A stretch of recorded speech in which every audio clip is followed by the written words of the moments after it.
நித்யானந்தம். அனைவருக்கும் காலை வணக்கம். இந்த காணொலியில் நாம் இதுக்கு முன்பு கண்ட விஷயங்கள் அந்த கரணங்கள் என்றால் என்னன்னு பார்த்தோம். அந்த கரணங்கள் உருவாகிறதுக்கு சிவத்தத்துவம், வித்ய தத்துவம், சிவத்தத்துவம் 5, வித்ய தத்துவம் 7, ஆன்ம தத்துவங்கள் 24, ஆக மொத்தம் 36 தத்துவங்களாக கொண்டு இந்த உலகம் படைக்கப்பட்டது எப்படின்னு பார்த்தோம். இந்த உலகம் படைக்கப்படுறதுக்கு அதில் புருஷான்ற விஷயம் எப்படி வித்ய தத்துவத்தில் வருதுன்னு பார்த்தோம். புருஷாவுக்கு 5 உடைகள் பொருத்தும்போது அந்த பஞ்ச கஞ்சுகா அப்படின்னும் போது புருடனாக மாறுது. அதான் இந்த புருடனிலிருந்து இந்த ஆன்ம தத்துவம் உருவாகிட்டு ஆன்மாவுக்கு 24 தத்துவங்கள் இருக்குது அப்படின்னு பார்த்தோம்.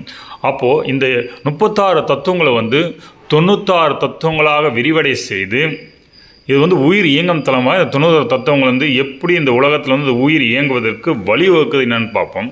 இப்போ இந்த உலகம் உயிர் புருஷனாக உயிர் லெவலில் ஆன்மா லெவலில் இருக்குது. ஆத்மா சோல் உயிர் அதை ஆன்மா குணங்களுக்கு ஆன்மா உருவெடுத்து நிற்குது. அதுக்கு எக்ஸ்பீரியன்ஸ் கிடைக்கணும். அந்த எக்ஸ்பீரியன்ஸுக்காக போனம் உலகமெல்லாம் படைக்கப்பட்டது. இப்போ உயிர் உருவாகிடுச்சு, அது அனுபவத்தோட உலகமும் படைக்கப்பட்டது. இந்த உலகத்தில் உயிர் வந்தாச்சு, அது அனுபவம் பெறுவதற்கு இந்த 96 தத்துவங்கள் எப்படி விரிவடைதுன்னு பார்ப்போம். ஸோ 96 தத்துவங்கள் இந்த காமிச்சிருக்கிற ஸ்லைடில் பார்த்தீங்கன்னா ஜஸ்ட் அதே மாதிரி ஆர்டர் கிடையாது.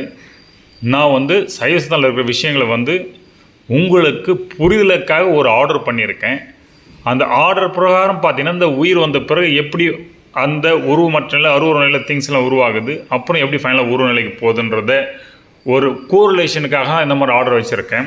ஸோ அதனால் இதை பார்த்து கன்ஃபியூஸ் ஆகாமல் அப்படியே நான் பேச கூட வாங்க. ஸோ இந்த 96 தத்துவங்களை பார்த்தீங்கன்னாக்கா மைண்டு என்ன பண்ணும், உங்களுடைய சவுண்டை கிரகிச்சு அதன் மூலம் தான் ஒர்க் ஆகும். அதுக்கு சவுண்டை கிரகிச்சு தான் ஒர்க் பண்ணுற ஹேபிட் மைண்டுக்கு. அப்போ பிரெயின் என்ன பண்ணாக்கா ஃப்ரீக்குவன்சியை மேப் பண்ணி அது மூலம் கான்சியஸை வெளிப்படுத்தி நம்மளுக்கு பர்செப்ஷனை உருவாக்கும் பிரெயின். அந்த உருவான பர்சன் இன்புட்டாக மைண்டுக்கு போகுது. அப்போது இந்த கான்சியஸ்லேருந்து மைண்டுக்கு எப்படி பர்செப்ஷனாகி கட்டையில் போதோ அதுக்கு தகுந்த மாதிரி இந்த அந்த கரன்சிலாம் சித்தம், மனம், புத்தி, அகங்காரம் மூலம் இந்த உயிரை இயக்குகிறது. அப்போது இந்த உயிர் இயங்கும்போது அதற்கு சம்திங் வேணும் இல்லையா? அகைன் அது என்னன்னு பார்த்தாக்கா இந்த ஏன் உயிர் இயங்கு நிலைக்கு வருதுனாக்கா அதற்கு காரணம் அது இம்பூரிட்டிஸ் ஆஃப் சோல் அசுத்த நிலையில் அந்த உயிர் அசுத்த நிலைக்கு உட்படும் போது அதுக்குள்ளே ஈகோ, கர்மா, மாயன்ற 3 விஷயங்கள் உருவாகுது. இது 3 தத்துவங்களாக சொல்கிறாங்க.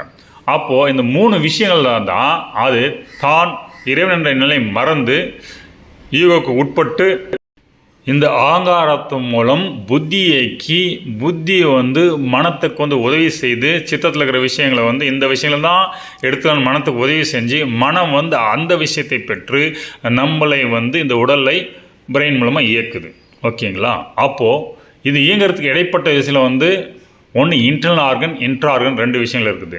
இந்த இன்ட்ரா ஆர்கன் அதுவும் கண்ணுக்கு தெரியாத விஷயம். இன்டர்னல் ஆர்கன் கண்ணில் பார்க்க முடியும். அப்போது இந்த இன்டர்னல் ஆர்கன் தான் நம்ம சக்ராஸு. சக்ராஸ் நான் ஏற்கனவே சொல்லியிருந்தேன், நிறைய சக்ராஸ் இருக்குது. மொத்தம் 100க்கு மேலே சக்ராஸ் இருக்குது.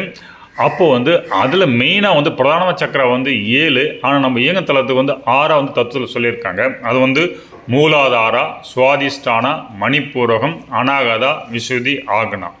அப்போது இந்த சக்ராஸ் அகைன் 5 லேயர்ஸ் ஆஃப் பாடியில் எனர்ஜி லெவல் கொடுத்து அந்த 5 லேயர்ஸ் ஆஃப் பாடின்னு பார்த்தீங்கன்னாக்கா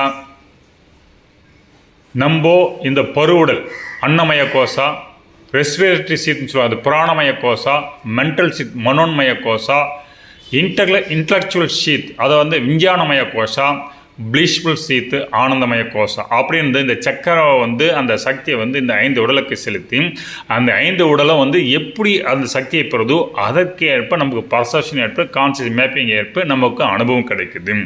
ஓகே, இப்போ பார்த்தோம் இந்த உயிர் இயங்கிறதுக்கு அதனுடைய சுத்தமற்ற தன்மை தான். அதனால் அது ஈகோ, கர்மா, மாயை அப்படின்னு விஷயத்துக்கு உட்பட்டு அது வந்து இயங்குவதற்கு இன்டர்னல் ஆர்கன், இன்ட்ரா ஆர்கன், மற்ற பல கருவிகள் பூட்டப்பட்டு இந்த உயிர் இயங்குது.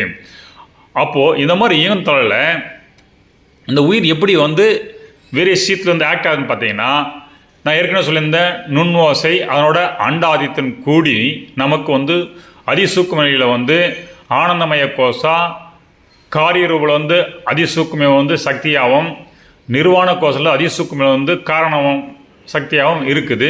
இதை வந்து எந்தெந்த சக்கரில் வெளிப்படுறதை நான் காமிச்சிருப்பேன். இதில் வந்து பார்த்தீங்கன்னா சகஸ்கரா, ஆக்னா, விசுதி இந்த 3 சக்கரத்தில் வந்து அதிசூக்கும நிலையில் வந்து விஷயங்கள் வந்து இருக்குது. அப்போது நம்முடைய கான்சியஸ் ஃப்ளோ எப்படி இருக்குது, அதனால் மைண்டு, அகங்காரம் எப்படி இருக்குது, புத்தி எப்படி செயல்படுது, அதாவது நம்மளுடைய வேரியஸ் ஸ்டேட்ஸ் ஆஃப் கான்சியஸ் என்னன்றது அதில் விளக்கியிருப்பேன். அதுக்கடுத்து நுண்ணோசை மூலம் பெண்டாத்தினோட கனெக்ட் ஆகி விஞ்ஞானமய கோஷைக்கு எனர்ஜி போகுது. அப்போது ஆனால் அதில் வந்து நம்ம வந்து எனர்ஜி போகும். அப்போ மிரட்டு ஓசை மூலமாக வந்து மன ஆதித்தின் மூலமாக வந்து மனோமய கோஷை போட்டு மணிப்புர சக்கரத்துக்கு எனர்ஜி போகுது. தன் செவி கேட்கும் மூலம் நான ஆதித்தின் மூலம் புராணமய கோஷைக்கு சூக்குமையில் வந்து சோதனை சக்கர எனர்ஜி போகுது. பிற செவி கேட்கும் ஓசைக்கு வந்து சிவ ஆதித்தின் மூலம் அன்னமய கோஷாக்கு ஸ்தூல வடிவில் வந்து மூலாதார சக்கரத்துக்கு எனர்ஜி போகுது. அப்போ தான் இந்த ஸ்தூல வடிவ நிலையில் வந்து வருது. அப்போது அதுலேருந்து சித்தம், மனம், புத்தி, அகங்காரம் எப்படி இயங்குறது வந்து வரும் காணொலியில் பார்க்கலாம். அப்போது அவனுடைய இதில் இங்கே பக்கத்தில் தான் கொடுத்துருக்கேன். அது வரும் காணொலியில் பார்ப்போம். இந்த காணொலி கண்டமைக்கு நன்றி. நித்யானந்தம்.